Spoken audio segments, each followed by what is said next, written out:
저 약골 새끼 몇 대 쥐어박았더니 다리 병신됐다고 징징거리네. 사건의 시작은 3일 전 살을 애는 듯한 강원도 철원의 혹한기 훈련장이었다. 훈련을 마친 중대원들이 거친 숨을 몰아쉬며 정비하고 있을 때 병장 박태석은 군화발로 흙바닥에 주저앉은 동기 임성훈의 정강이를 툭툭 찼다. 야, 임성훈. 물. 박태석은 손 하나 까딱하지 않고 명령조로 말했다.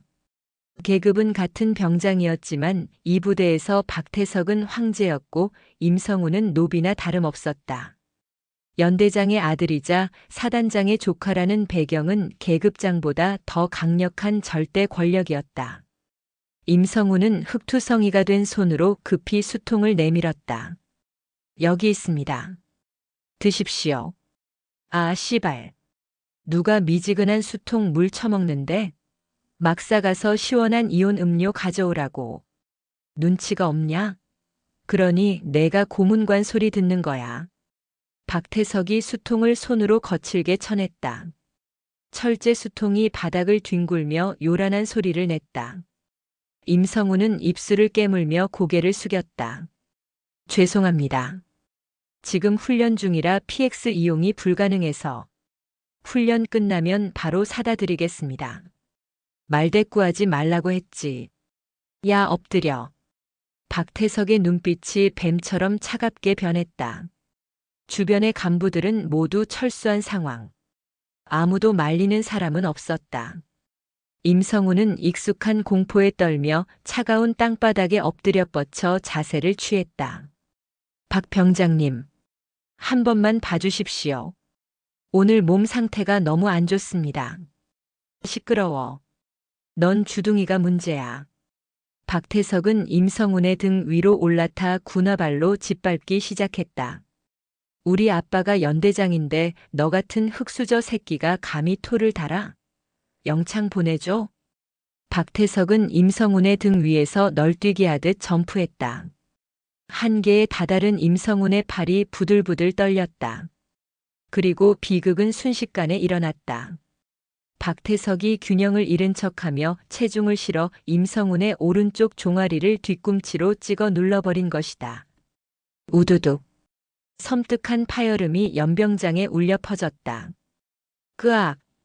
임성훈이 비명을 지르며 옆으로 쓰러졌다. 다리는 기이한 각도로 꺾여 있었다. 뭐야. 장난 좀 친 거 가지고 엄살은. 박태석은 쓰러진 임성훈의 귀에 대고 작게 속삭였다. 입 뻥긋하면 알지. 너랑 내 가족까지 군 생활 내내 지옥을 맛보게 해줄게. 그냥 넘어진 거야. 알았어? 그렇게 임성훈은 국군철원병원으로 후송되었다. 진단명은 우측 경골 및 비골 복합골절. 하지만 부대 일지에는 개인 부주의로 인한 낙상으로 기록되었다. 다시 현재 국군철원병원 305호 병실. 임성훈은 퉁퉁 부어오른 다리에 깁스를 한 채 침대에 누워 있었다. 그때 휴대전화가 진동했다. 발신자는 이모였다. 여보세요? 이모. 성훈이니? 목소리가 왜 그래? 어디 아파? 수화기 너머로 들려오는 이모 임선화의 목소리. 임성훈은 울컥 치솟는 눈물을 삼켰다. 아닙니다. 감기 기운이 좀 있어서요. 이모는 잘 지내시죠? 그래. 이번에 발령 받아서 짐 정리하느라 좀 바빴다. 밥은 잘 먹고? 별일 없는 거지? 임성훈은 차마 사실대로 말할 수 없었다.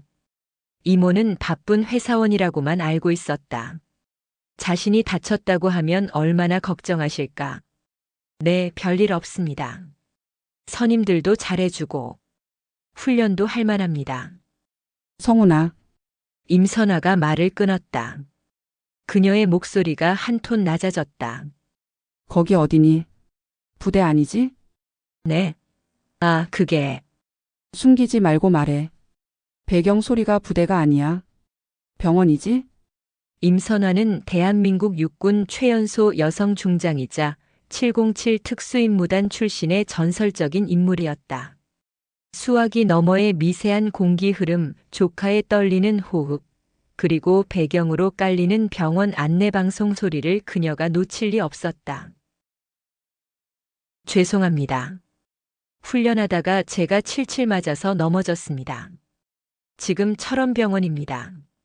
근데 진짜 별거 아닙니다. 많이 다쳤니? 그냥 실금 좀 갔습니다. 금방 퇴원합니다. 기다려라. 지금 가마. 전화는 끊어졌다. 임선화는 집무실 창밖을 응시했다. 그녀의 눈매가 매섭게 굳어졌다. 단순한 낙상. 조카의 목소리에는 공포와 체념이 섞여 있었다. 그것은 훈련장에서 다친 군인의 목소리가 아니었다. 철저하게 짓밟힌 피해자의 목소리였다. 그녀는 옷걸이에 걸려있던 중장 계급장이 박힌 정복을 지나쳤다. 대신 구석에 걸어두었던 허름한 베이지색 트렌치코트를 집어들었다. 차 준비시킬까요, 군단장님? 부관이 물었지만 그녀는 고개를 저었다. 아니. 오늘은 개인적인 용무다. 수행원도 관용차도 필요 없어. 내 차로 간다. 그녀는 거울 속 자신의 모습을 바라보았다. 화려한 약장도 별 3개의 계급장도 없는 평범한 30대 후반의 여성. 하지만 그녀의 눈빛만큼은 전장에 나가는 장수의 그것보다 더 서늘하게 빛나고 있었다. 감히 내 새끼를 건드려? 임선화는 차 키를 집어들고 집무실을 나섰다. 호랑이가 사냥감을 향해 발톱을 숨기고 접근하고 있었다. 제2장 썩은 살을 도려내는 칼. 국군 철원병원의 공기는 무거웠다. 소독약 냄새와 섞인 퀴퀴한 곰팡이 냄새가 임선화의 코끝을 자극했다. 그녀는 모자를 눌러쓰고 목도리로 얼굴을 반쯤 가린 채 병원 복도를 걸었다.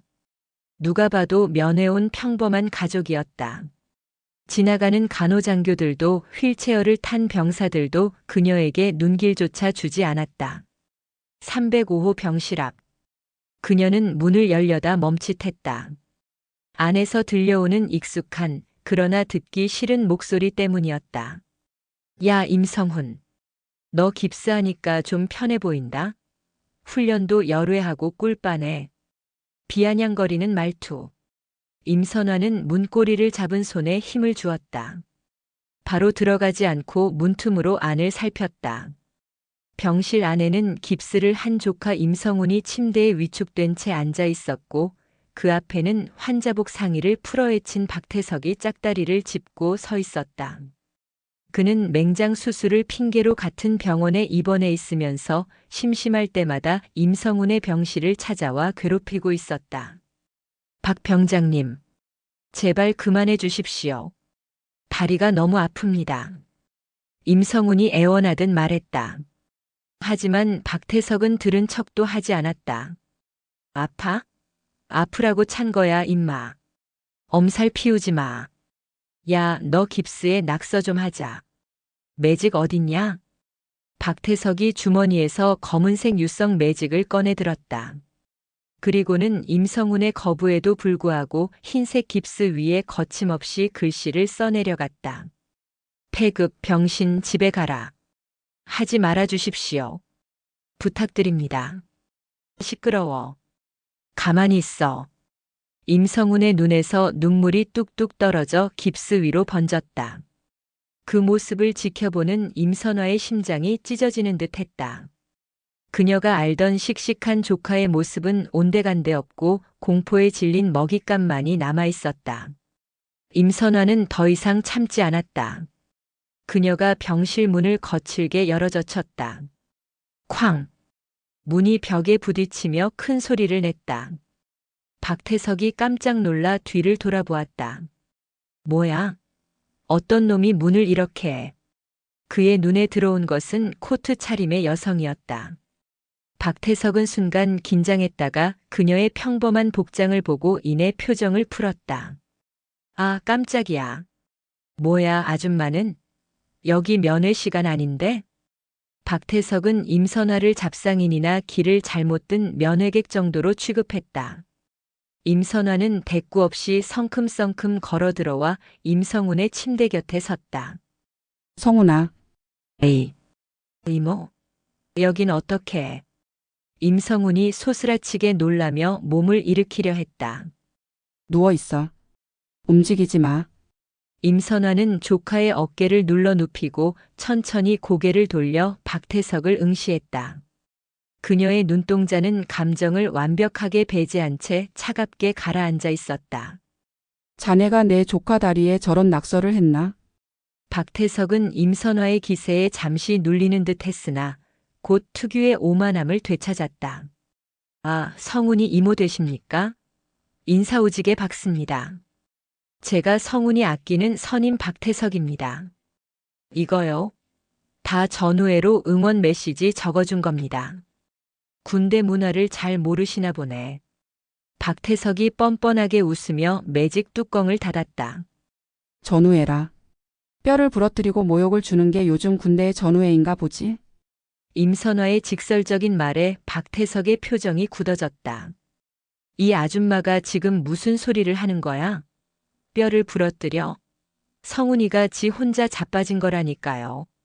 안 그래, 성훈아? 박태석이 눈을 부라리며 임성훈을 노려보았다. 무언의 협박이었다. 임성훈은 고개를 푹 숙인 채 떨고 있었다. 네. 제가 넘어진 겁니다. 박 병장님 잘못 아닙니다. 조카의 비굴한 대답에 임선화의 가슴이 무너져 내렸다. 얼마나 괴롭혔으면 가족 앞에서도 저렇게 거짓말을 할까. 임선화는 180cm가 넘는 박태석의 앞을 가로막고 섰다. 협박하지 마. 내 눈은 못 속여. 그리고 자네 아까 복도에서 통화하는 거 다 들었네. 아버지가 연대장이라고 했던가? 박태석은 움찔했다. 들었으면 알겠네. 그래, 우리 아빠가 이 부대 연대장이다. 근데 뭐 어쩌라고. 아줌마가 찔러봤자야. 대개 조카 군생활 꼬이기 싫으면 조용히 입 닥치고 있는 게 좋을걸. 박태석이 손가락으로 임선화의 어깨를 툭툭 쳤다. 감히 육군 중장의 몸에 손을 댄 것이다. 임선화의 눈썹이 꿈틀했다. 손 치워. 그 손가락 부러지기 싫으면. 그녀의 목소리에는 진짜 백이 살기가 담겨 있었다. 박태석은 본능적으로 손을 거두었다. 등골이 오싹해지는 느낌이었다. 하지만 자존심이 상한 그는 얼굴을 붉히며 소리를 질렀다. 이 여자가 진짜. 야, 너 지금 나 협박했냐? 아빠한테 전화해서 헌병대 부르라고 해야지.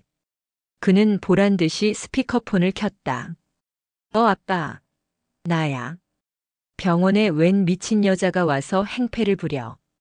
나보고 손가락을 부러뜨리겠다느니 뭐라느니 난리도 아니야. 빨리 와서 좀 해결해줘. 수화기 너머로 다급한 남자의 목소리가 들려왔다. 뭐? 어떤 년이 감히 내 아들을 협박해? 내가 지금 병원장 만나러 와 있으니까 금방 간다. 꼼짝 말고 기다리라고 해. 전화가 끊어지자 박태석이 의기양양하게 웃었다. 들었지? 우리 아빠 연대장님 지금 바로 오신단다. 아줌마 이제 큰일 났어. 임성훈이 파랗게 질린 얼굴로 임선화의 옷자락을 잡았다. 이모, 제발 가세요. 연대장님 오시면 진짜 큰일 나요. 저 사람들은 법도 안 통하는 사람들이에요. 임선화는 조카의 손을 따뜻하게 감싸주었다. 걱정 마라. 법이 안 통하면 군법으로 다스리면 돼. 그때 복도 끝에서부터 구둣발 소리가 요란하게 들려왔다. 비켜. 다 비켜. 병실 문이 다시 한번 거칠게 열렸다. 말끔한 전투복 차림에 무궁화 3개가 박힌 계급장을 단 중년 남성이 수행원들을 대동하고 들이닥쳤다. 제3보 병사단 예하 연대장 박철우 대령이었다. 그는 병실에 들어서자마자 살기등등한 눈으로 주위를 둘러보았다. 그리고 침대 앞에 서 있는 임선화를 발견했다. 내년이냐? 내 아들에게 협박질을 했다는 게. 박철우가 임선화를 향해 성큼성큼 다가왔다. 그의 뒤로 완전 군장을 한 헌병 2명이 따라 들어와 병실 입구를 막아섰다. 박태석이 쪼르르 아버지 뒤로 숨으며 비릿한 웃음을 지었다. 아빠, 저 여자야. 꼴에 자존심은 있어서 사과도 안 해. 박철우는 임선화의 코앞까지 다가와 위압적으로 내려다보았다. 사복을 입은 그녀를 그저 평범한 민간인으로 판단한 것이었다. 어디서 굴러먹던 갯뼈다귀인지는 몰라도 오늘 임자 제대로 만났다. 내 아들 털끝이라도 건드렸으면 넌 오늘 이 병원에서 못 나갈 줄 알아. 박철우의 고함에 병실 창문이 흔들릴 정도였다. 하지만 그 폭풍의 한가운데 서 있는 임선화는 미동조차 하지 않았다. 오히려 그녀는 아주 천천히 입꼬리를 올리며 차갑게 미소 지었다. 개뼈다귀라. 자네 말을 참 함부로 하는군. 그 대단하신 연대장 계급장 오늘이 마지막일 수도 있는데 말이야. 박철우 대령의 얼굴이 시뻘겋게 달아올랐다. 감히 일개 민간인 여자가 그것도 자신의 부하들과 아들이 보는 앞에서 연대장인 자신에게 저주에 가까운 악담을 퍼부었다. 그의 군 생활 30년 동안 이런 모욕은 처음이었다. 그는 자존심에 금이 간 정도가 아니라 아예 박살이 난 기분이었다. 에이, 이 미친년이 돌았나? 야, 헌병, 뭐해? 당장 이 여자 끌어내. 공무집행방해, 상관 모독, 민간인 무단 침입. 걸 수 있는 건 다 걸어서 유치장에 쳐넣어. 박철우가 핏대를 세우며 고래고래 소리를 질렀다. 문을 막고 서 있던 헌병 2명이 쭈뼛거리며 다가왔다. 그들도 난처하기는 마찬가지였다. 상대는 연약해 보이는 30대 여성이고 죄목이라기엔 그저 말싸움에 불과했기 때문이다. 하지만 연대장의 명령은 곧 법이었다. 저 아주머니, 죄송하지만 나가주셔야겠습니다. 더 이러시면 저희가 힘을 쓸 수밖에 없습니다. 헌병 중 하나가 임선화의 팔을 잡으려 손을 뻗었다. 그 순간이었다. 탁! 임선화가 헌병의 손목을 가볍게 쳐냈다. 아주 짧고 간결한 동작이었지만 헌병의 손목은 마치 쇠몽둥이에 맞은 듯 튕겨나갔다. 헌병이 손목을 부여잡고 신음했다. 단순한 타격이 아니었다. 관절의 급소를 정확히 노린 707 특수임무단 시절 몸에 밴 실전 격투술이었다. 임선화는 차가운 눈으로 헌병들을 쏘아보았다. 군인의 손은 국민을 지키라고 있는 것이다. 엄한 민간인 여자 팔 비틀라고 있는 게 아니야. 헌병들은 압도되었다. 사복을 입고 있었지만 그녀에게서 뿜어져 나오는 기세는 훈련소 교관보다 더 살벌했다. 그들은 뒷걸음질 치며 연대장의 눈치를 살폈다. 박철우는 기가 막혔다. 이것 봐라. 이제는 헌병한테까지 손찌검을 해. 너 오늘 아주 끝을 보자. 내가 널 콩밥 먹게 해줄 테니까. 박철우가 직접 나서려 했다. 그는 덩치가 컸고 비록 배가 나왔지만 오랜 군 생활로 힘 꽤나 쓴다는 자부심이 있었다. 그가 위협적으로 임선화의 멱살을 잡으려 손을 뻗었다. 이모, 안 돼요. 도망가세요. 침대에 누워있던 임성훈이 울부짖으며 몸을 날렸다. 부러진 다리의 고통도 잊은 채 그는 이모를 보호하기 위해 침대에서 굴러떨어지며 박철우의 다리를 붙잡았다. 연대장님, 제가 잘못했습니다. 저희 이모는 아무것도 모릅니다. 제발 용서해 주십시오. 제가 시키는 대로 다 하겠습니다. 영창이든 뭐든 다 가겠습니다. 임성훈은 바닥에 엎드려 박철우의 군화발에 매달렸다. 깁스한 다리가 바닥에 부딪혀 둔탁한 소리를 냈지만 그는 아픔을 느낄 겨를도 없었다. 오로지 자신의 유일한 혈육인 이모가 자신 때문에 전과자가 되는 것을 막아야 한다는 생각뿐이었다. 박철우는 자신의 다리를 붙잡고 늘어지는 임성훈을 벌레 보듯 내려다보았다. 이거 안 나? 이 새끼가 미쳤나? 퍽. 박철우가 가차없이 임성훈의 어깨를 발로 걷어찼다. 임성훈이 비명을 지르며 나뒹굴었다. 성훈아. 임선화의 눈이 뒤집혔다. 그녀의 이성이 끊어지는 소리가 들리는 듯 했다. 그녀는 순식간에 박철우와의 거리를 좁혔다. 짐승만도 못한 놈. 임선화의 손이 번개처럼 박철우의 멱살을 움켜쥐었다. 그리고는 그대로 밀어붙여 그를 병실 벽에 처박았다. 쿵! 육중한 소리와 함께 박철우의 몸이 벽에 강하게 부딪혔다. 100kg이 넘는 거구인 박철우가 50kg 남짓한 여성의 힘에 속절없이 밀린 것이다. 박철우는 숨이 턱 막혔다. 멱살을 쥔 임선화의 악력은 인간의 것이 아니었다. 마치 강철 집게가 목을 조르는 듯 했다. 커허. 너 뭐야? 박철우의 눈동자가 흔들렸다. 눈앞의 여자는 방금 전까지의 그 평범한 아줌마가 아니었다. 살기를 띤 눈빛은 사람을 죽여본 자만이 가질 수 있는 그것이었다. 내 조카 건드리지 말라고 했을 텐데. 귀가 먹었나 아니면 대가리가 장식인가? 임선화는 박철우의 귀에 대고 으르렁거렸다. 뒤에서 구경하던 박태석은 입을 떡 벌린 채 얼어붙었고 헌병들도 감히 끼어들 엄두를 내지 못했다. 박철우는 공포와 분노가 뒤섞인 기묘한 감정을 느꼈다. 하지만 그는 여전히 자신이 갑이라고 믿었다. 너 이거 안나? 내가 누군지 알아? 사단장님 동생이야. 이 부대 주인이라고. 박철우가 발버둥 쳤지만 임선화는 꿈쩍도 하지 않았다. 사단장? 그래, 그 잘난 형님 한번 불러보지. 동생이 민간인 여자한테 제압당해서 꼴사납게 벽에 붙어 있다고 이르란 말이야. 임선화가 멱살을 쥔 손을 획 밀치며 그를 놓아주었다. 박철우는 콜록거리며 바닥에 주저앉았다. 옷매무새가 헝클어지고 체면이 구겨질 대로 구겨졌다. 그는 도끼 어린 눈으로 임선화를 노려보며 주머니에서 휴대전화를 꺼냈다. 그래. 내가 죽고 싶어서 환장했구나. 형님. 아니, 사단장님 오시면 넌 진짜 죽은 목숨이야. 사살 명령이 내려져도 할 말 없는 줄 알아. 박철우는 떨리는 손으로 단축번호 1번을 눌렀다. 형님. 접니다. 철우입니다. 아니, 지금 병원에서 웬 미친 여자가 저를 폭행하고 난동을 부리고 있습니다. 네. 헌병들도 제압당했습니다.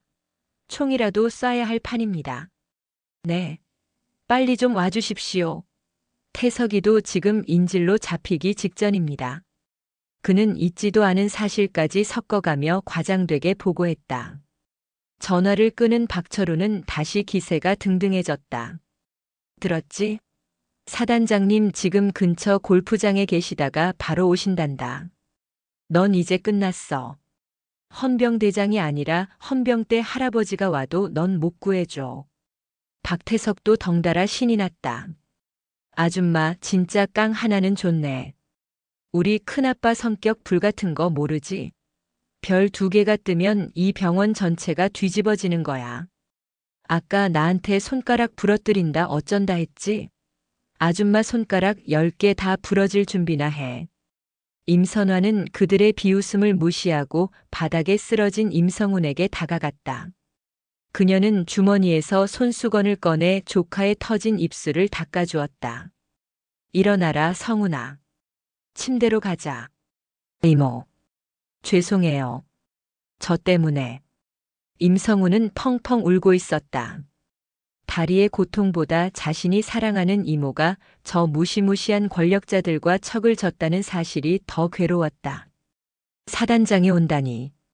그건 병사인 그에게는 하늘이 무너지는 것과 같은 공포였다. 울지 마. 남자는 함부로 눈물 보이는 거 아니다. 임선화는 조카를 부축해 침대에 앉혔다.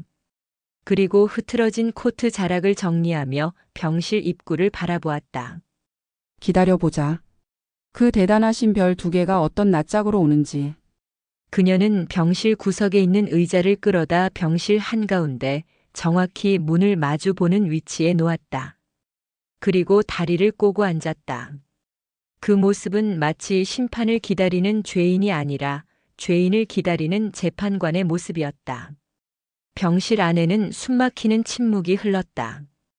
박철우와 박태석은 구석에서 킬킬거리며 임선화의 최후를 상상했고 헌병들은 문 밖에서 안절부절 못하며 서성거렸다. 임성훈만이 공포에 질려 이불을 움켜쥐고 있었다.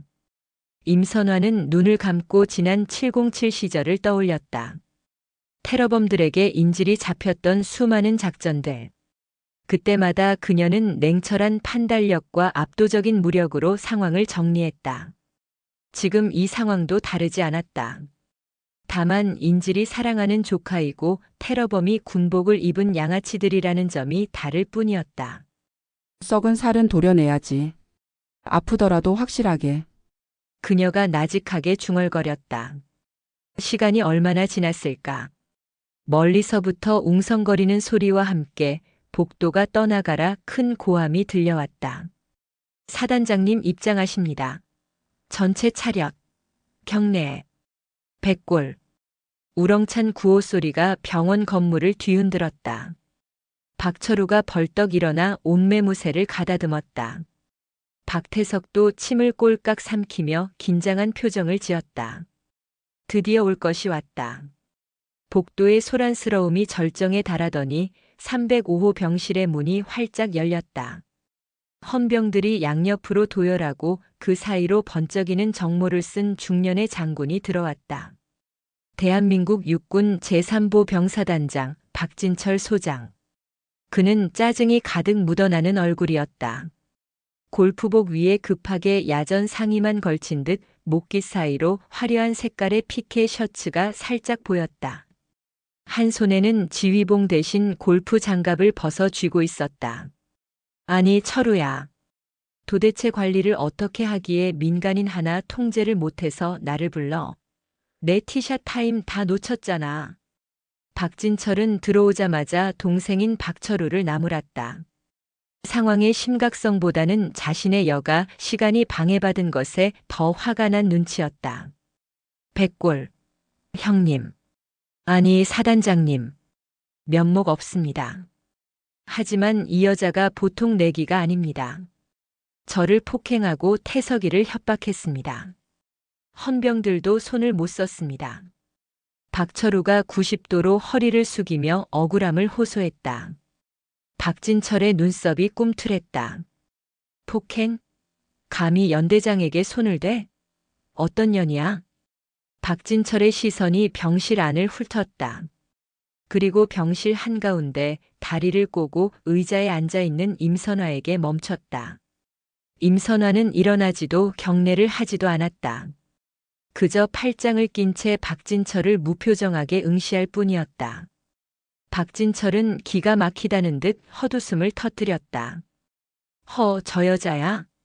야, 너 내가 누군지 몰라? 사단장이 왔는데 앉아있어? 예의라고는 밥 말아먹었나? 박진철이 지휘봉 대신 쥐고 있던 골프 장갑을 바닥에 내동댕이 치며 소리쳤다. 임선화는 천천히 입을 열었다. 예의는 사람에게 지키는 것이지. 군복 입은 양아치들에게 지킬 예의는 없네. 그녀의 말에 병실 안의 모든 사람이 숨을 멈췄다. 사단장에게 양아치라니. 이건 자살 행위나 다름없었다. 박철우는 얼굴이 하얗게 질렸고 박태석은 저 아줌마 진짜 미쳤구나 하는 표정으로 입을 다물지 못했다. 뭐라? 양아치? 박진철의 얼굴이 불그락푸르락해졌다. 이게 진짜 간덩이가 부었구나. 야, 헌병대장 어디 있어? 당장 이 여자 수갑 채워. 내가 직접 군사법원에 넘겨서 평생 감방에서 썩게 만들어줄 테니까. 사단장의 불호령에 뒤따라 들어온 헌병대 소령이 당황하며 앞으로 나섰다. 사단장님. 민간인을 군법으로 다스리기에는 절차가. 시끄러워. 내가 법이야. 이 부대에서는 내가 왕이라고. 테러리스트 취급해서라도 잡아넣어. 반항하면 쏴버려도 좋아. 박진철은 이성을 잃고 날뛰었다. 그는 자신의 권위에 도전하는 존재를 용납할 수 없었다. 지금까지 그는 부대 내에서 무소불위의 권력을 휘둘러왔고 그 누구도 그에게 토를 달지 않았다. 그런데 어디서 굴러먹던 여자가 감히 자신의 눈을 똑바로 쳐다보며 독서를 날리는 꼴을 참을 수 없었다. 헌병들이 머뭇거리며 임선화에게 다가갔다. 임선화는 자리에서 천천히 일어났다. 사단장이 법이라. 참으로 위험한 발상이군. 그녀는 품속으로 손을 가져갔다. 헌병들이 움찔하며 허리춤에 권총에 손을 댔다. 손들어. 움직이면 쏜다. 긴장감이 감돌았다. 임성우는 이모 안 돼요. 라고 비명을 질렀다. 하지만 임선화가 꺼낸 것은 무기가 아니었다. 낡은 가죽 지갑이었다. 자네들이 그렇게 좋아하는 계급장 여기 있으니 잘 보게. 임선화가 지갑을 펼쳐 박진철의 눈앞에 들이밀었다. 형광등 불빛 아래 신분증이 번쩍였다. 박진철은 코웃음을 치며 신분증을 들여다보았다. 뭐? 국정원이라도 되냐? 경찰? 웃기고 있니? 그의 말이 뚝 끊겼다. 그의 동공이 지진이 난 듯 흔들리기 시작했다. 신분증 속 증명사진은 분명 눈앞의 여자였다. 하지만 그 옆에 적힌 글자와 그 아래 박힌 계급장은 그의 상식을 파괴했다. 대한민국 육군 제3군단장 중장 임선화. 그리고 선명하게 빛나는 별 3개. 박진철은 자신의 눈을 의심했다. 군단장? 내 직속 상관인 3군단장? 게다가 이번에 새로 부임한다는 그 전설의 여장군? 이게. 박진철의 입술이 파르르 떨렸다.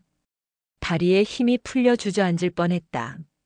임선화는 지갑을 탁 닫으며 다시 품에 넣었다. 그리고 코트의 단추를 풀었다. 코트가 벗겨지자 그 안에는 아무런 계급장도 없는 검은색 터틀넥 셔츠뿐이었다. 하지만 그 순간 그녀의 어깨 위에는 보이지 않는 거대한 별 3개가 떠오른 듯 했다. 그녀의 눈빛이 바뀌었다. 더 이상 조카를 걱정하는 이모의 눈이 아니었다. 수천 명의 부하를 거느리고 작전을 지휘하는 얼음처럼 차가운 지휘관의 눈이었다. 제3보 병사단장 소장 박진철. 연대장 대령 박철우. 임선화의 목소리는 크지 않았지만 병실 안의 공기를 찢어발겼다. 기관들은 상관을 보고도 경례를 하지 않나. 우르릉. 천둥이 치는 듯한 호통이었다. 박진철과 박철우는 반사적으로 몸이 굳었다. 군인의 본능이었다. 머리가 이해하기 전에 몸이 먼저 반응했다. 내 백골. 백골. 두 형제는 사시나무 떨듯 떨며 경례를 붙였다. 하지만 그들의 자세는 엉망이었다. 공포에 질려 손끝이 머리에 닿지도 못하고 허공에서 덜덜거렸다. 상황을 이해하지 못한 박태성만이 멍하니 서 있다가 아버지와 큰아버지가 경례하는 모습을 보고 기겁을 했다. 아, 아빠, 큰아빠, 왜 그래요? 저 여자가 뭔데? 닥쳐. 이 새끼야. 대가리 박아. 박철우가 박태석의 뒤통수를 후려 갈겼다. 박태석은 바닥에 머리를 쳐박았다. 임선화는 천천히 박진철 앞으로 걸어갔다. 그녀는 박진철의 삐져나온 피케 셔츠 깃을 손가락으로 튕겼다. 근무 시간에 골프라. 아주 팔자들이 늘어졌군. 전방 부대 사단장이 위수 지역을 이탈해? 그것도 모자라 민간인을 상대로 총기를 사용하라는 명령을 내려. 죽을 죄를 지었습니다. 군단장님, 저는 군단장님이신 줄 꿈에도 모르고. 박진철은 식은땀을 비오듯 흘리며 변명하려 했다. 하지만 임선화는 차갑게 말을 잘랐다. 몰랐으면 민간인 여자는 쏴 죽여도 된다는 건가? 자네의 그 썩어빠진 정신머리가 이 부대를 망치고 있었군. 임선화는 고개를 돌려 박철우를 바라보았다. 그리고 연대장. 자식 교육을 아주 훌륭하게 시켰어. 아비의 계급을 믿고 전우의 다리를 부러뜨리는 괴물을 키워냈으니 말이야. 박철우는 무릎을 꿇었다. 군단장님, 제발 한 번만 살려주십시오. 제가 자식을 잘못 키웠습니다. 제발. 살려달라고? 임선화가 싸늘하게 비웃었다. 내 조카가 살려달라고 빌 때 자네들은 뭐라고 했나? 짓밟고 비웃었지. 똑같이 해주마. 그녀는 뒤에 서 있던 헌병대장을 불렀다. 헌병대장. 예. 준장 김민수. 헌병대장은 차렷 자세로 관등 성명을 댔다. 그의 얼굴에도 긴장감이 역력했다. 지금 즉시 사단장 박진철, 연대장 박철우, 병장 박태석을 긴급 체포해라. 혐의는 직권 남용, 근무지 이탈, 특수폭행교사 및 방조 그리고 상관 모독 및 협박이다. 내가 직접 고소할 테니 절차대로 하나도 빠짐없이 처리해. 알겠습니다. 백골. 헌병대장이 신호를 보내자 대기하던 헌병들이 달려들었다. 방금 전까지 자신들의 상관이었던 사단장과 연대장의 팔을 꺾고 수갑을 채웠다. 군단장님, 억울합니다. 한 번만 기회를 주십시오. 아빠, 큰아빠, 이게 뭐야? 박진철과 박철우, 박태석이 울부짖으며 끌려나갔다. 그들의 비명소리가 복도를 타고 멀어졌다. 병실 안에는 폭풍이 지나간 듯한 고요함만이 남았다. 임선화는 깊은 한숨을 내쉬었다. 긴장이 풀린 듯 어깨가 조금 내려갔다. 그녀는 천천히 침대로 다가갔다. 임성우는 넋이 나간 표정으로 이모를 올려다보고 있었다. 자신이 알던 평범한 이모가 사실은 대한민국 육군의 전설적인 장군이었다니. 꿈을 꾸는 것만 같았다. 에이, 이모. 진짜 군단장님이세요? 임성운의 떨리는 목소리에 임선화는 빙글에 미소 지었다. 장군의 서슬 퍼런 눈빛은 사라지고 다시 다정한 이모의 눈빛으로 돌아와 있었다. 그래. 미리 말 못해서 미안하다. 놀랐지? 임선화는 조카를 와락 끌어안았다. 이제 괜찮아. 아무도 널 건드리지 못해. 이모가. 아니 군단장이 약속하마. 임성운의 눈에서 참았던 눈물이 터져 나왔다. 서러움과 안도감 그리고 이모에 대한 벅찬 감정이 뒤섞인 눈물이었다. 임선화는 조카의 등을 토닥이며 생각했다. 이제 시작이다. 썩은 뿌리는 아직 깊다. 남김없이 파헤쳐 주마. 그녀의 시선은 창밖 멀리 보이는 3사단 본부를 향하고 있었다. 국군 철원병원에 소동이 있고 난 다음 날 아침 제3군단 사령부의 공기는 그 어느 때보다 무겁고 날카로웠다. 전날 밤 사단장과 연대장이 헌병대에 긴급 체포되었다는 소식은 이미 군 내부 통신망을 타고 아름아름 퍼져나간 상태였다. 하지만 공식적인 발표는 없었다. 폭풍 전야의 고요함이 감돌았다. 군단장 집무실. 임선화는 거울 앞에 섰다. 어제 입었던 허름한 코트와 터틀넥은 없었다. 대신 날 선주름이 잡힌 정복이 그녀의 몸을 감싸고 있었다. 어깨 위에는 은빛으로 빛나는 별 3개가 박힌 견장이 묵직하게 자리 잡았다. 그녀는 정모를 쓰고 매무새를 가다듬었다. 거울 속의 그녀는 조카를 걱정하던 이모가 아니었다. 707 특수임무단 시절 얼음 마녀라 불리며 적들을 공포에 떨게 했던 지휘관의 모습이었다. 똑똑. 들어와. 부관이 조심스럽게 문을 열고 들어왔다. 그의 손에는 두툼한 서류 뭉치가 들려 있었다. 백골. 군단장님, 법무참모와 헌병대장이 대기 중입니다. 그리고 육군본부 법무실에서도 연락이 왔습니다. 임선화의 인매가 살짝 비틀렸다. 벌써부터 냄새를 맡고 달려드는군. 육군본부 법무실이라. 박진철 소장이 믿는 구석이 있었어. 들라 해. 잠시 후 제3군단 법무참모와 헌병대장이 들어와 경례를 붙였다. 그들의 표정은 곤혹스러움 그 자체였다. 현직 사단장과 연대장을 동시에 구속 수사한다는 것은 군 역사상 유례를 찾기 힘든 일이었기 때문이다. 군단장님 보고드립니다. 현재 박진철 소장과 박철우 대령은 혐의를 전면 부인하고 있습니다. 그들은 이번 체포가 절차상 하자가 있는 불법 체포라고 주장하며 변호인 접견 전까지는 묵비권을 행사하겠다고 버티고 있습니다. 헌병대장의 보고에 임선화는 책상 위에 놓인 지휘봉을 만지작거렸다. 불법 체포라. 내가 직접 현장에서 목격하고 지시한 체포가 불법이라는 건가? 그게 그들은 군단장님께서 당시 사복 차림이셨고 정당한 신분 확인 절차 없이 위력을 행사했다고 주장하고 있습니다. 또한 박태석 병장의 폭행 건은 병사들 간의 사소한 다툼이며 합의하에 이루어진 훈련의 일환이라고 우기고 있습니다. 법무참모가 난처한 듯 말을 덧붙였다. 더 큰 문제는 변호인단입니다. 박진철 소장이 선임한 로펌이 태산입니다. 군 판사, 군 검사 출신들이 즐비한 곳이죠. 그들이 지금 육군본부 쪽에 줄을 대고 압력을 넣고 있는 정황이 포착되었습니다. 자칫하면 감찰 조사가 시작되기도 전에 수사권이 상급 부대로 이관될 수도 있습니다. 임선화는 의자 깊숙이 몸을 기댔다. 예상했던 일이었다. 박진철은 군내 사조직인 하나회는 사라졌어도 여전히 존재하는 학연, 지연으로 얽힌 카르텔의 핵심 멤버였다. 그들은 자신들의 치부가 드러나는 것을 막기 위해 모든 수단을 동원할 것이다. 재미있군.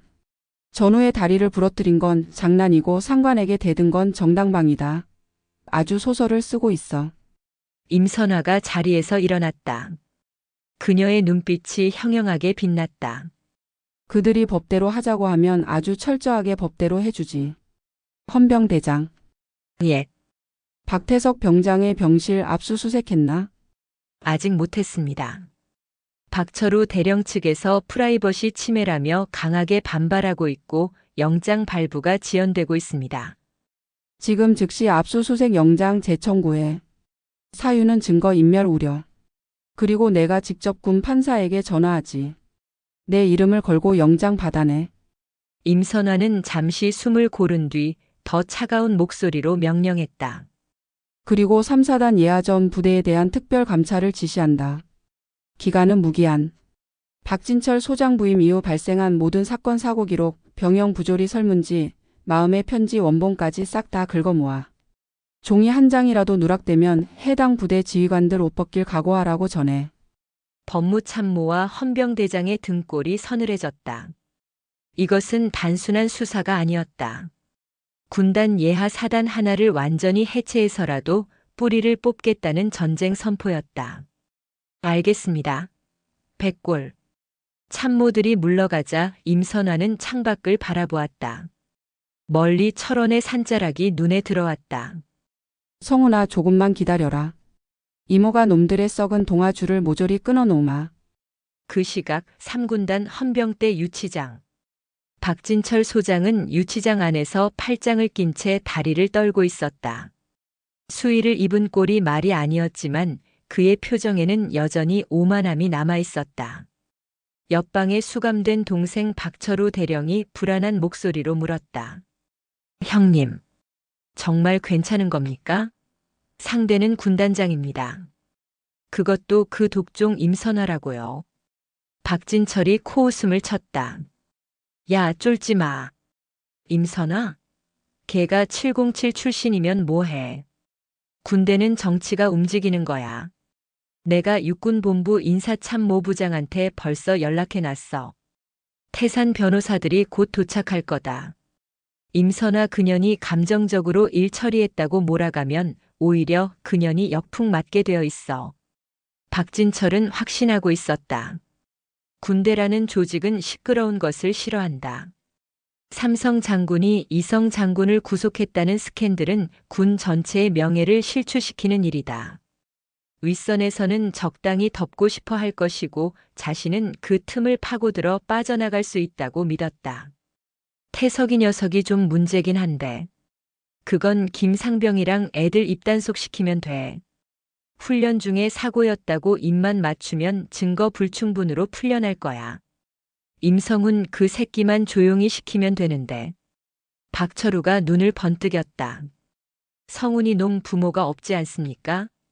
임선화가 이모라지만 우리가 합의금 두둑하게 챙겨준다고 회유하면 넘어오지 않을까요? 멍청한 놈. 임선화가 돈 때문에 이러겠냐?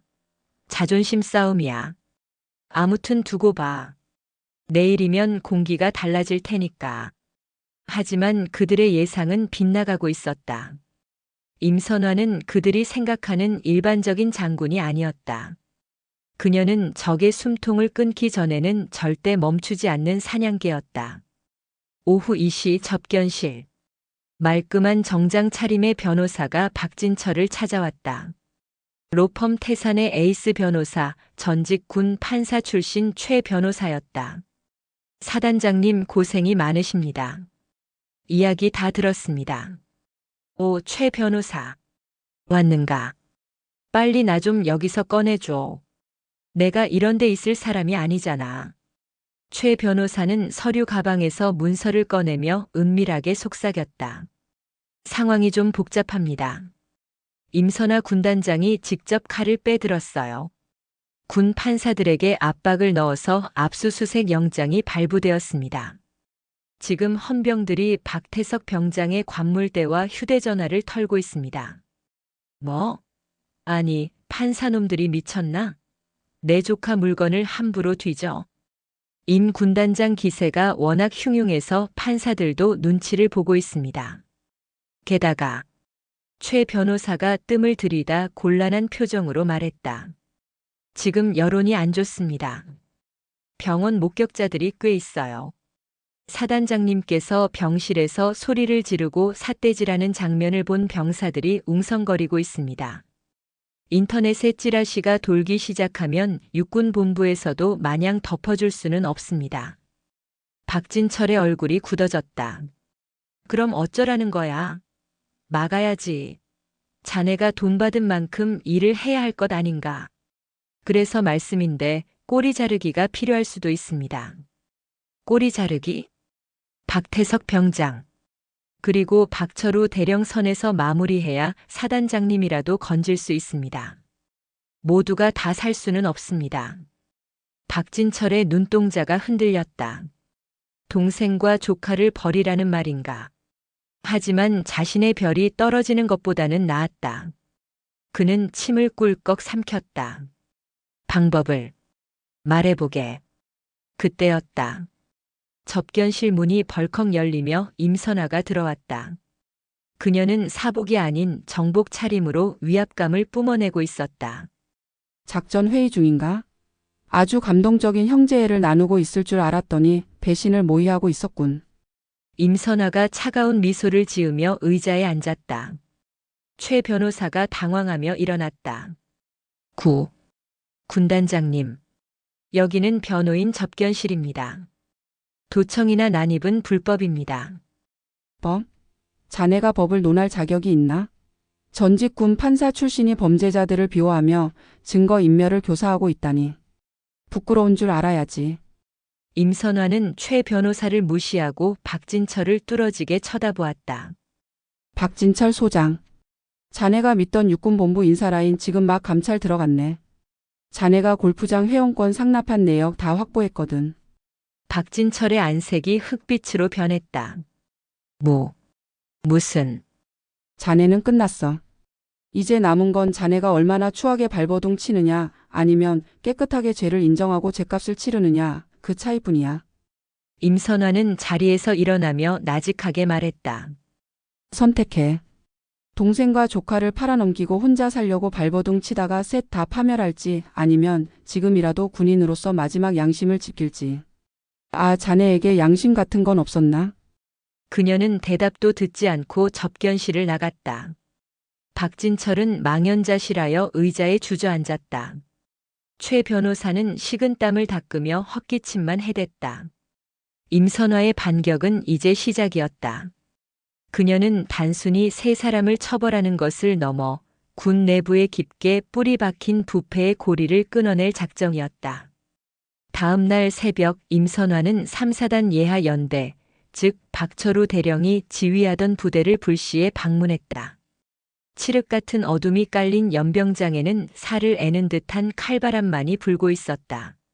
사전 예고 없는 군단장의 방문에 부대는 발칵 뒤집혔다. 당직 사령이 허둥지둥 뛰어나오고 잠자던 간부들이 비상 소집되었다. 백백골, 군단장님, 방문을 환영합니다. 임시로 연대장 직무 대리를 맡은 부연대장이 헐레벌떡 뛰어와 경례를 했다. 그는 박철우의 최측근으로 알려진 인물이었다. 그의 얼굴에는 당혹감과 두려움이 역력했다. 환영은 필요 없다. 내무반 점호 내가 직접 한다. 임선화는 부연대장의 안내를 무시하고 곧장 병사들이 잠들어 있는 생활관으로 향했다. 복도를 걸을 때마다 마주치는 당직병들이 사색이 되어 벽에 붙었다.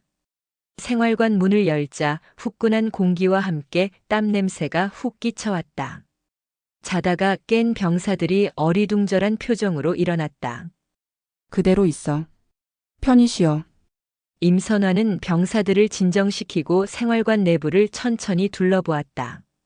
낡은 관물대, 눅눅한 침구류, 그리고 구석에 놓인 청소 도구함. 그녀의 시선이 한 관물대에 멈췄다. 병장 박태석이라는 이름표가 붙어 있는 곳이었다. 비어 있어야 할 관물대였지만 안에는 온갖 사제 물품들이 가득했다.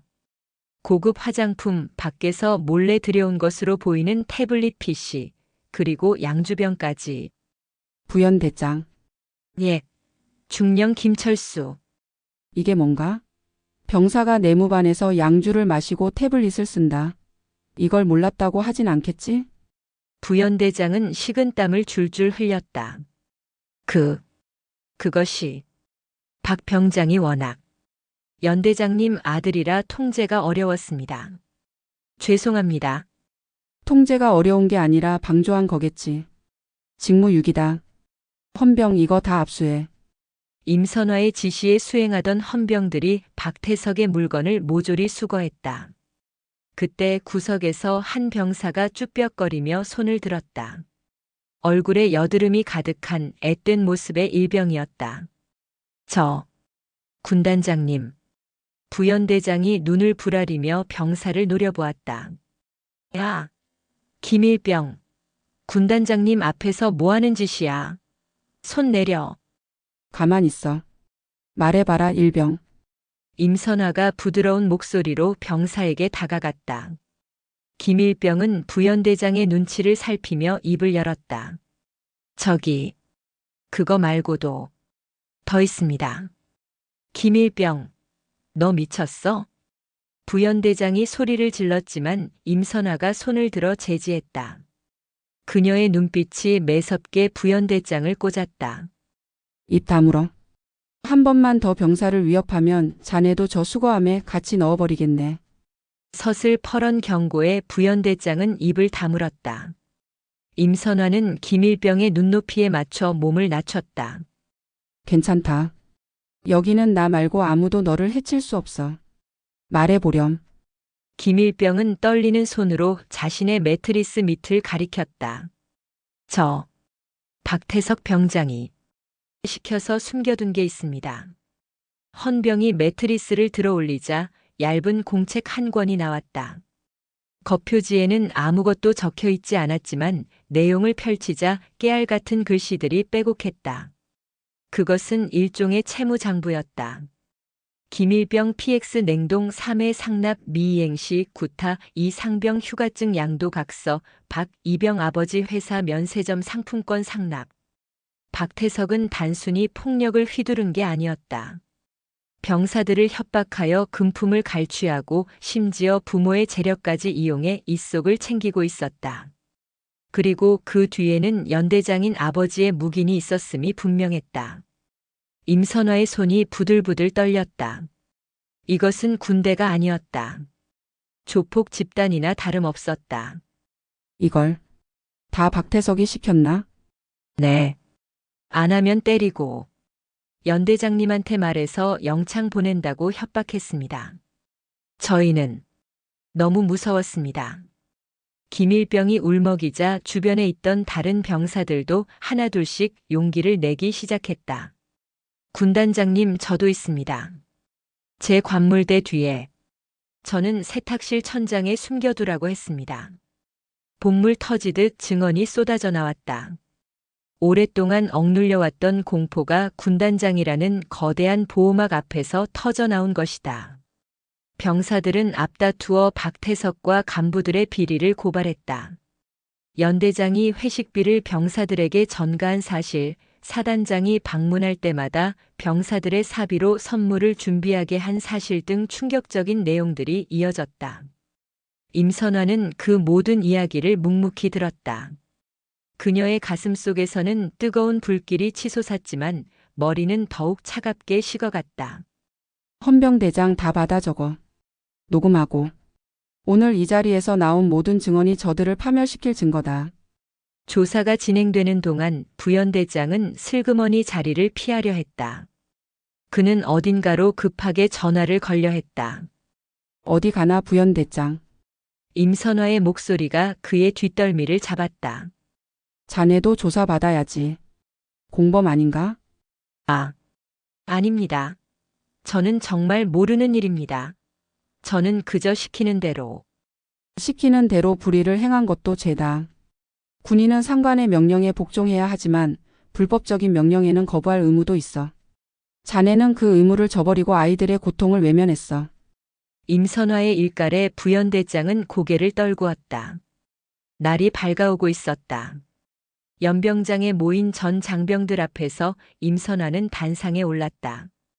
그녀는 마이크를 잡고 수천 명의 병사들을 내려다보았다. 추위에 떨고 있는 병사들의 눈망울에는 두려움과 기대가 섞여 있었다. 제3군단장 중장 임선화다.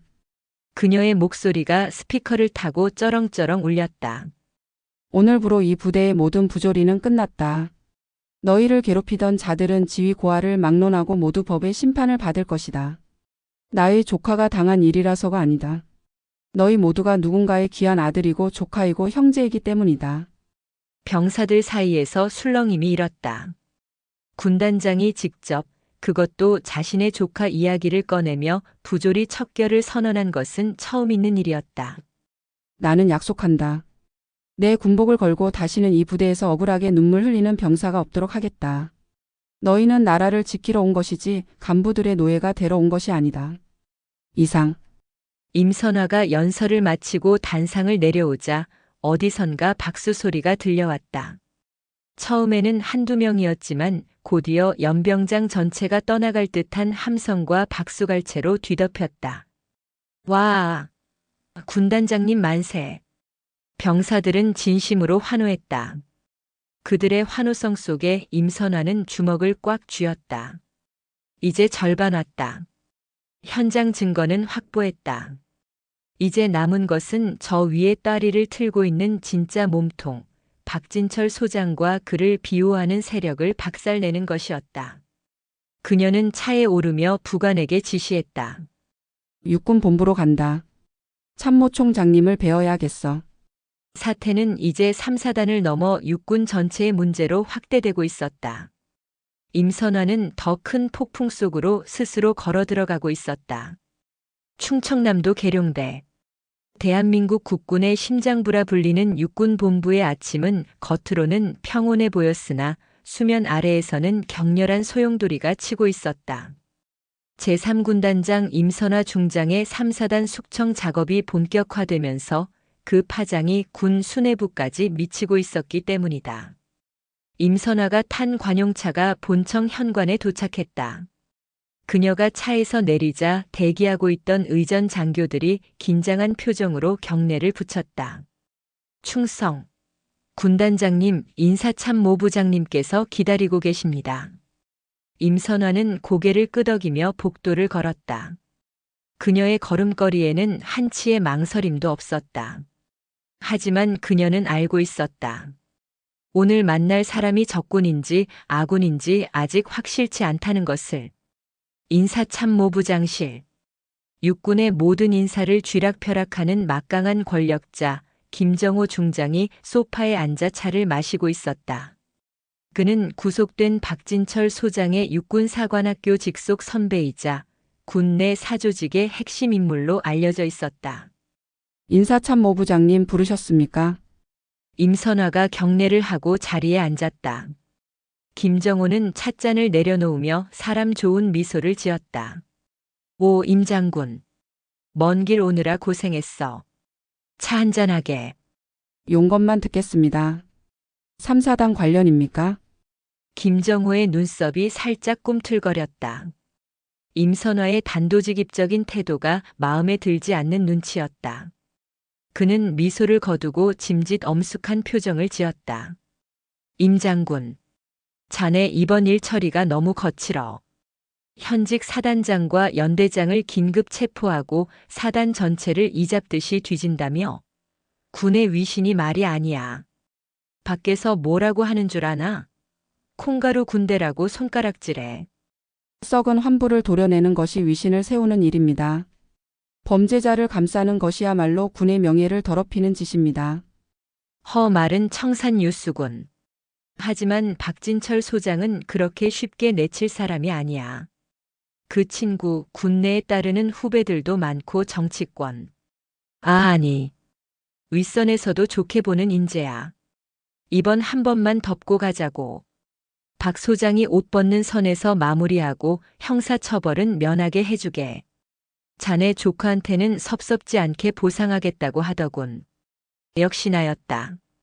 회유와 압박. 김정호는 박진철을 보호하기 위해 자신을 부른 것이었다. 임선화는 차갑게 웃었다. 보상이라.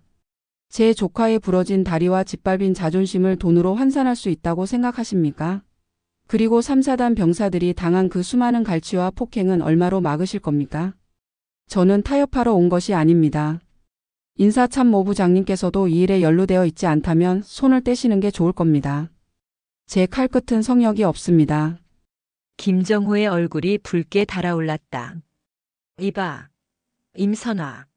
자네 지금 선배한테 협박하는 건가? 3군 단장 자리가 영원할 것 같아?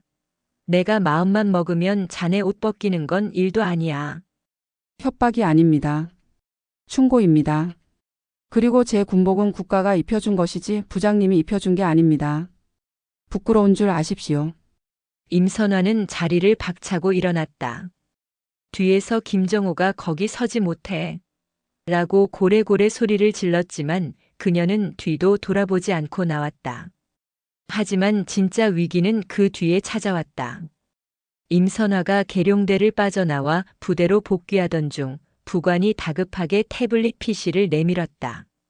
군단장님, 큰일 났습니다. 지금 인터넷에 기사가 떴습니다. 화면에는 자극적인 제목의 속보가 떠 있었다.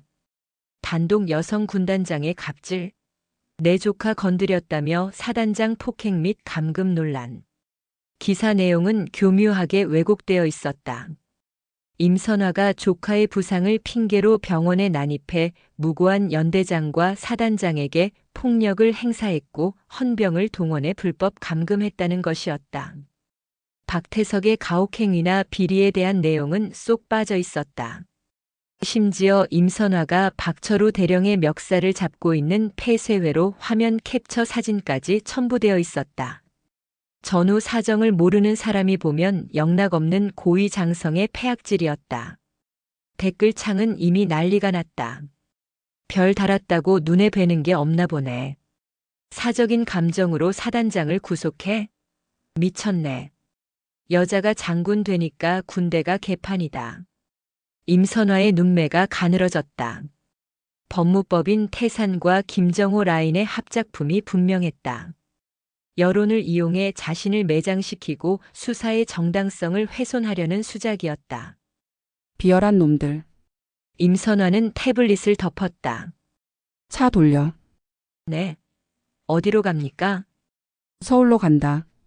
국방부 브리핑룸. 하지만 군단장님. 상부의 허가 없이 언론 접촉을 하시면 징계를 받으실 수도. 지금 불이 났는데 허가받고 물 뿌리나? 내가 직접 끈다. 그리고 헌병 대장에게 연락해.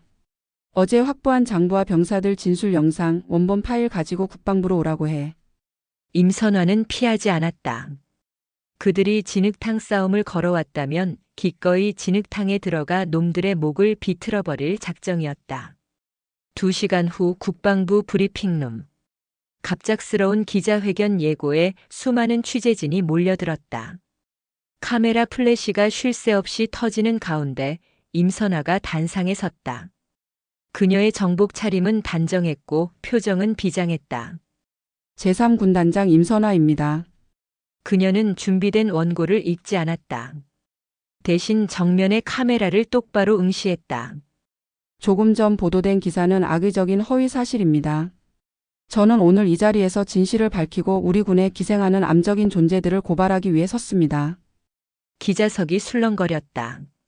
임선화는 헌병대장이 가져온 자료를 화면에 띄웠다. 화면에는 3사단 연대 내무반에서 발견된 상납 장부와 모자이크 처리된 병사들의 피 맺힌 증언 영상이 재생되었다. 박태석이 병사들을 어떻게 괴롭혔는지, 간부들이 이를 어떻게 묵인하고 착취했는지 적나라한 실태가 공개되었다. 그리고 결정적인 증거 박태석과 박철우 대령의 통화 녹음 파일이 재생되었다. 아빠, 그년이 나 협박해. 빨리 와서 처리해줘. 내가 가서 밟아줄 테니 걱정 마라. 기자회견장은 충격에 휩싸였다. 갑질 장군이라는 프레임은 순식간에 깨졌다. 대신 부패한 군벌 가족의 민낯이 드러났다. 저는 조카의 이모로서 분노했지만 지금은 대한민국 장군으로서 분노합니다. 권력을 사유화하고 부하를 노예처럼 부리는 자들은 군인이 아닙니다. 제 군복을 걸고 맹세합니다. 이 사건의 배후에 누가 있든 지휘 고하를 막론하고 끝까지 추적하여 법의 심판대 위에 세우겠습니다. 임선화의 당당한 선언은 생중계로 전국에 퍼져나갔다.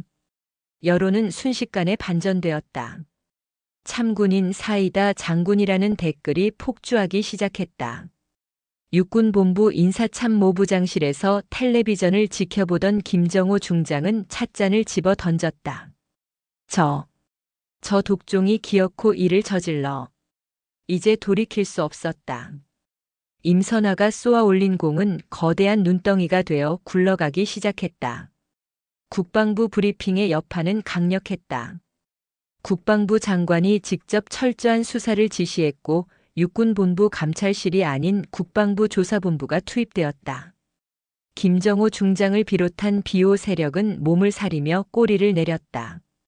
이제 남은 것은 구속된 세 사람 박진철, 박철우, 박태석을 신문하여 혐의를 입증하고 죗값을 치르게 하는 것이었다.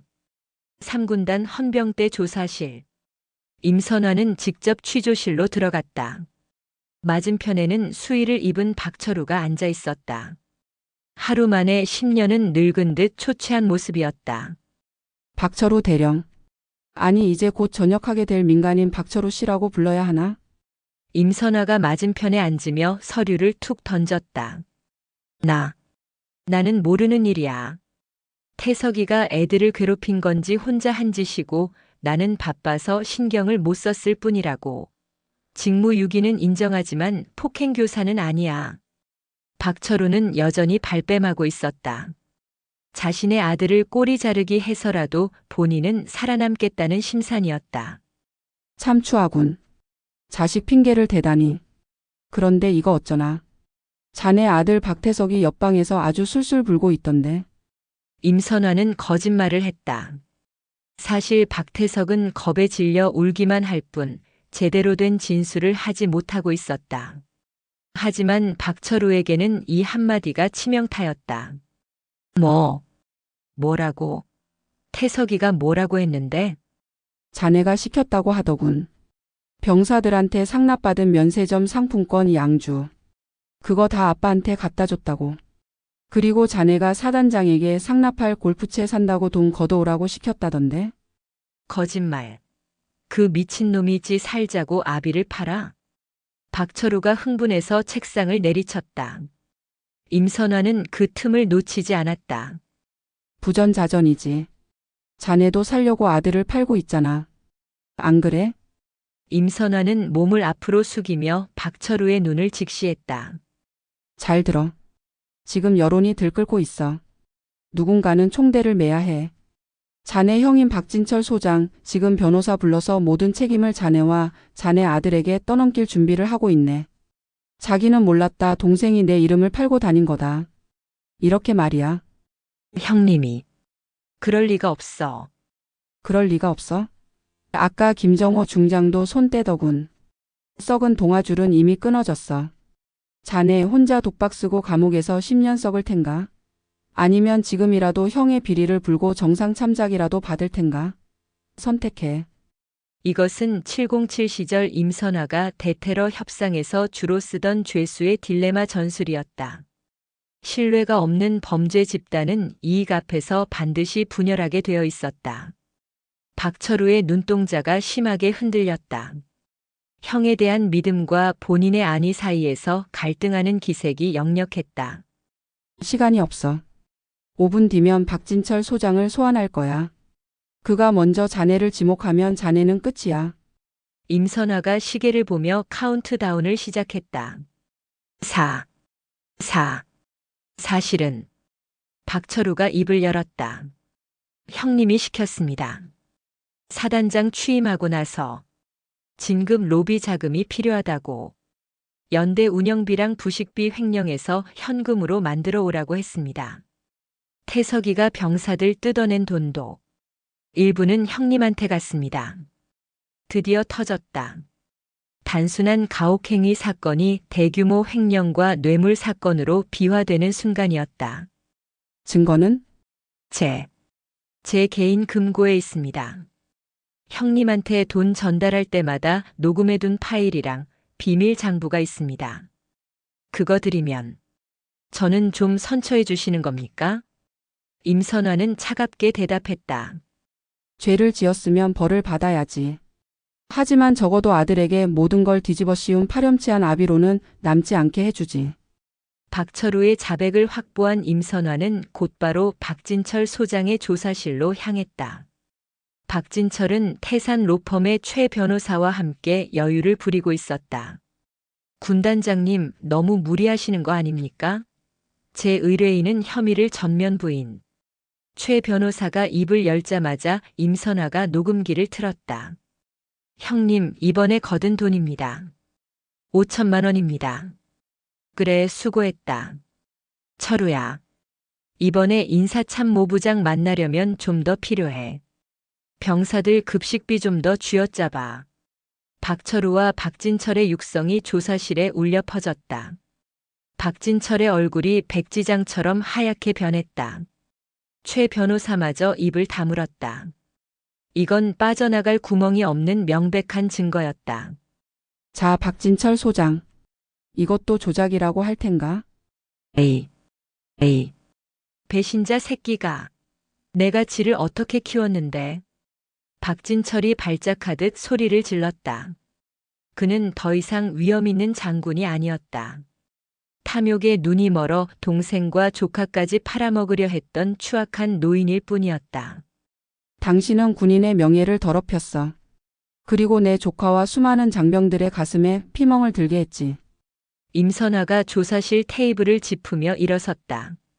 이제 당신에게 남은 건 불명예 전역과 차가운 감방 바닥뿐이야. 당신이 누리던 그 모든 특권 오늘부로 끝이다. 박진철은 고개를 떨구었다. 거대한 태산 같았던 그의 권력이 모래성처럼 무너져 내렸다. 조사실을 나온 임선화는 긴 복도를 걸었다. 창밖으로 붉은 노을이 지고 있었다.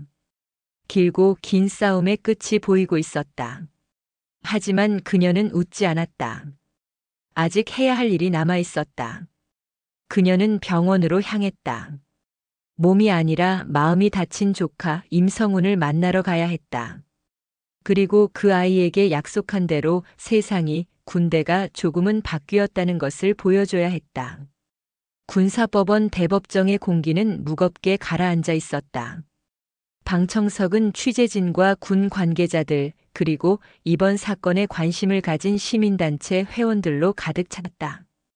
대한민국 창군 이래 초유의 사태, 현직 사단장과 연대장, 그리고 병사로 이어지는 일가족의 조직적 비리와 가혹행위를 심판하는 자리였다.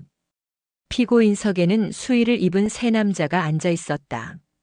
박진철 전 소장, 박철우 전 대령, 그리고 박태석 전 병장. 불과 한 달 전만 해도 백골 부대에서 왕처럼 군림하던 그들의 모습은 온데간데 없었다.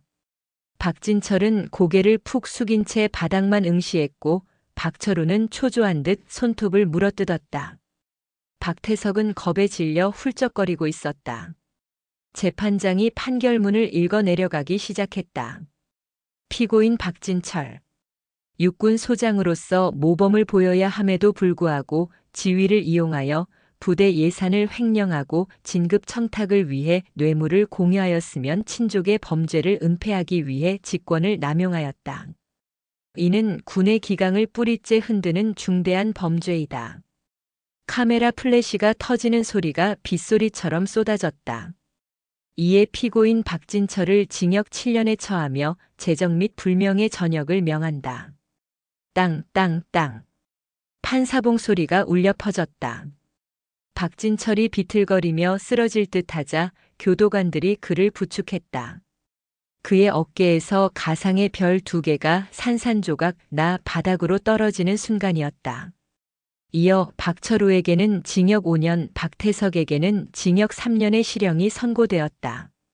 특히 박태석에게는 가혹행위와 금품 갈취 혐의가 모두 인정되어 병사 신분으로서는 이례적으로 중형이 내려졌다. 안 돼. 나는 시키는 대로 했을 뿐이야. 아빠가 시켰다고. 박태석이 울부짖으며 난동을 피우려 했지만 교도관들에게 제압당해 끌려나갔다. 박철우는 아들의 절규를 들으며 고개를 들지 못했다. 탐욕이 불러온 일가족의 파멸이었다. 방청석 맨 뒷자리 모자를 눌러 쓴 임선화는 그 모든 과정을 차분하게 지켜보고 있었다. 그녀의 표정에는 승리감보다는 씁쓸함이 묻어났다. 군복을 입은 자들이 군인의 명예를 스스로 짓밟은 현실이 안타까웠기 때문이다. 재판이 끝나고 법원을 나서는 임선화에게 기자들이 몰려들었다. 군단장님, 한 말씀 부탁드립니다. 판결에 만족하십니까? 이번 사건이 군 개혁의 신호탄이 될 것이라는 의견이 있습니다. 임선화는 잠시 걸음을 멈추고 마이크 앞에 섰다. 만족이라는 단어는 적절하지 않습니다. 누군가의 죗값을 치르게 했다고 해서 피해자들이 겪은 고통이 사라지는 것은 아니기 때문입니다. 그녀는 단호한 눈빛으로 카메라를 응시했다. 다만 오늘 판결이 대한민국 모든 국군 장병들에게 하나의 메시지가 되기를 바랍니다. 정의는 반드시 승리하며 어둠은 결코 빛을 이길 수 없다는 것을. 그리고 제복 입은 자는 국민 위에 군림하는 것이 아니라 국민을 위해 희생하고 봉사하는 존재라는 것을 명심해야 할 것입니다. 짧은 인터뷰를 마친 임선화는 대기하고 있던 차에 올랐다. 철원으로 가자. 군단장님, 병원으로 가십니까? 아니. 3, 4단 연대 본부로 간다. 아직 할 일이 남았어. 임선화가 도착한 곳은 사건의 발단이 되었던 그 연대였다. 연대장과 간부들이 대거 구속되면서 부대는 어수선했다. 하지만 임선화의 방문 소식에 병사들의 눈빛은 전과 달랐다. 두려움이 아닌 존경과 환영의 눈빛이었다. 임선화는 연병장의 도열한 병사들 앞에 섰다. 그리고 그 중에서도 맨 앞줄 용기를 내어 박태석의 비리를 고발했던 김일병과 내부 고발자들을 불렀다. 그들은 혹시나 있을지 모를 보복이 두려워 잔뜩 위축되어 있었다.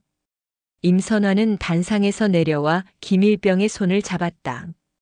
거칠고 굳은 살 박인 병사의 손이었다. 김일병. 그리고 용기 내어 진실을 말해준 여러분. 임선화의 목소리가 부드럽게 울렸다.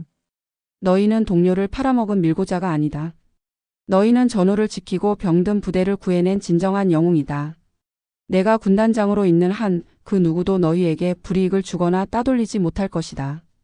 내 명예를 걸고 약속한다. 그녀는 김일병의 어깨에 자신의 별이 그려진 지휘관 코인을 쥐어주었다. 힘들 때마다 이걸 보며 기억해라. 군단장이 항상 너희 뒤에 서 있다는 것을. 김일병의 눈에서 굵은 눈물방울이 떨어졌다. 주변의 병사들이 하나둘씩 박수를 치기 시작했다. 그 박수는 곧 함성이 되어 연병장을 가득 채웠다. 썩은 살이 도려내진 자리에 새 살이 돋아나고 있었다. 그날 밤 임선화는 병원으로 향했다.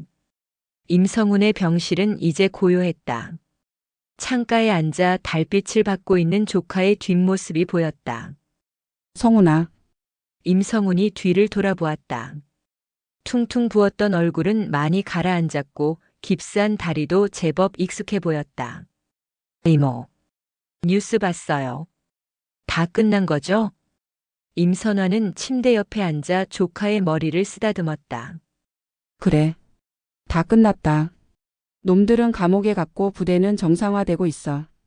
다시는 그런 일이 없을 거야. 임성훈은 한참 동안 이모의 얼굴을 바라보다가 어렵게 입을 열었다. 이모, 저 군대가 무서웠어요. 힘 있는 사람들은 맘대로 하고 저 같은 사람은 맞아도 참아야 하고 그게 군대인 줄 알았어요. 임선화의 가슴이 욱신거렸다. 그런데 이모를 보고 그리고 오늘 판결을 보고 알았어요. 나쁜 건 군대가 아니라 그 사람들이었다는 걸요. 임성훈이 희미하게 웃었다. 고마워요, 이모. 아니, 군단장님. 저를 그리고 우리 부대를 지켜주셔서요. 임선화는 눈시울이 뜨거워지는 것을 참으며 조카의 손을 꼭 잡았다. 미안하다. 더 일찍 알아채지 못해서. 이제 푹 쉬어. 남은 군 생활은 이모가 아니라 대한민국 육군이 너를 지켜줄 테니. 창밖에는 차가운 겨울바람이 불고 있었지만 병실 안은 그 어느 때보다 따뜻했다.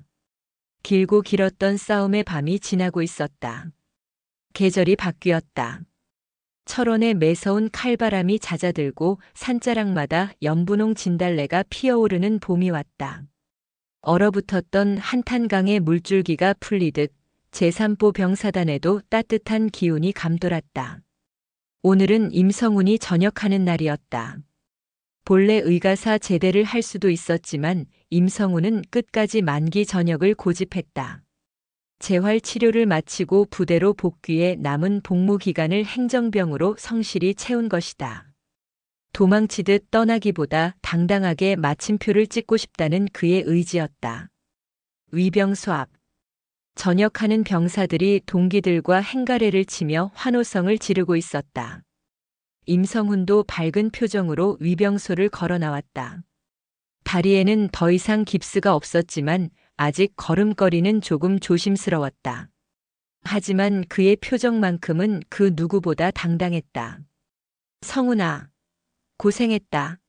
연락해라. 임 병장님 나가서 꼭 성공하십시오. 후임들이 손을 흔들며 배웅했다. 예전처럼 괴롭힘이나 눈치를 주는 모습은 찾아볼 수 없었다. 임성훈은 후임들을 향해 씩씩하게 손을 흔들어 주었다. 위병소를 빠져나온 임성훈이 두리번거렸다. 가족들이 마중 나오기로 되어 있었다. 그때 검은색 세단 한 대가 미끄러지듯 다가와 섰다. 창문이 내려가고 선글라스를 낀 여성이 고개를 내밀었다. 타라 민간인. 임선화였다. 오늘은 군복이 아닌 세련된 베이지색 트렌치 코트에 스카프를 두른 사복 차림이었다.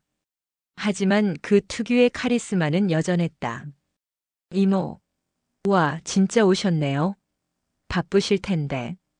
임성훈이 활짝 웃으며 조수석에 올라탔다. 내 새끼가 전역하는데 군단장이 안 오면 쓰나. 오늘 휴가 냈다.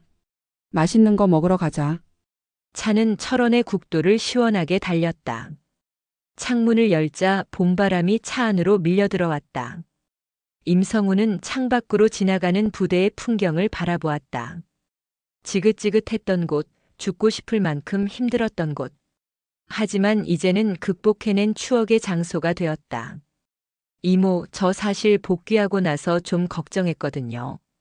애들이 저를 내부 고발자라고 싫어하면 어쩌나 해서요.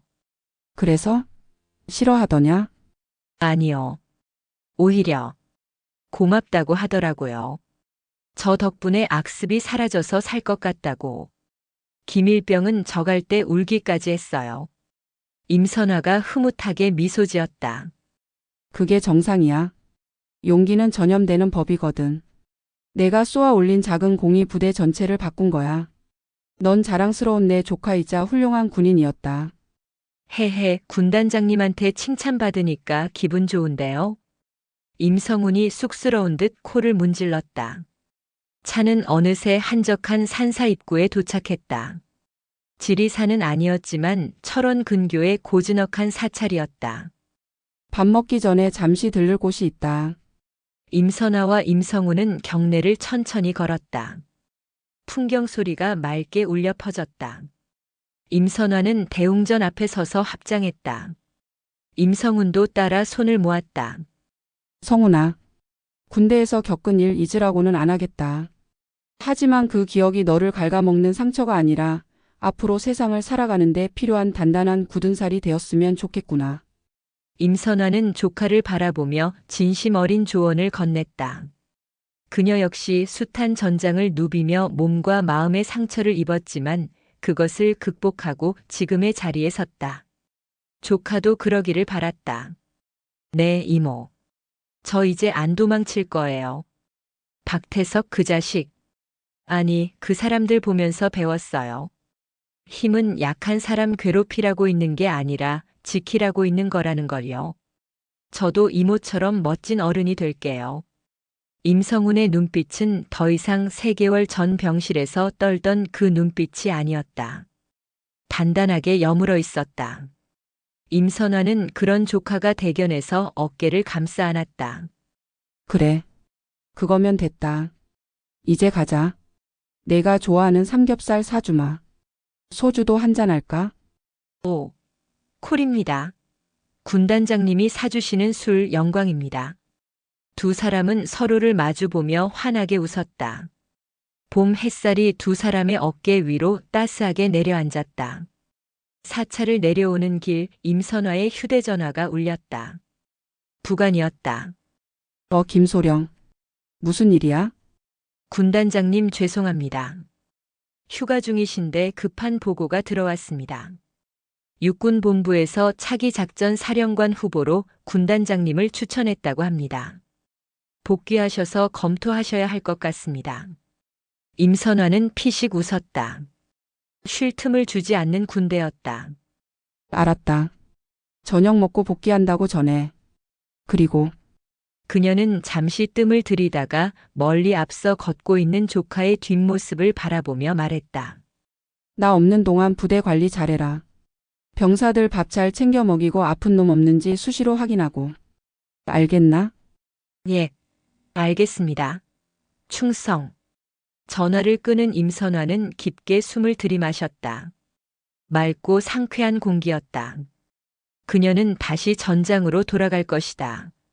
하지만 이제는 외롭지 않았다.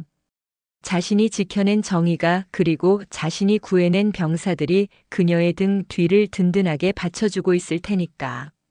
성훈아, 같이 가. 임선화가 가벼운 발걸음으로 조카를 향해 뛰어갔다. 트렌치코트 자락이 봄바람에 날개처럼 휘날렸다. 그녀의 얼굴에 핀 미소는 그 어떤 훈장보다 아름답게 빛나고 있었다. 진정한 별은 어깨 위가 아니라 사람의 마음 속에서 빛나는 법이다. 그녀는 오늘 그 사실을 다시 한번 확인했다. 확인했다. 확인했다. 확인했다. 확인했다. 확인했다. 확인했다.